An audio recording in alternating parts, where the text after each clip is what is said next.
Sa totoo lang, mga kabataan ngayon, ang arte na. Konting init, konting araw, reklamo agad. Ang ganda-ganda ng araw oh. Tapos, isususpende nyo pa yung klase. Ano mang kaartehan yan? Kami nga noon, pumipay lang ang gamit. Okay na. Pare-pareho lang naman ang araw eh. Tingnan nyo.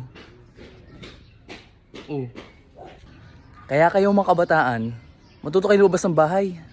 Hindi puro gadget, gadget. Kami noon, umagang hapon, nasa arawan kami. Naglalaro. Sinusuong namin ang araw. Dapat kayo din oh. Yun oh.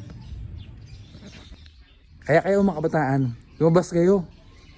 Ang totoong maganda, kahit umiti, maganda. Ito yung araw oh, nakaka-blooming. Tingnan nyo. Kaya kayo, huwag na kayo lumabas sa bahay.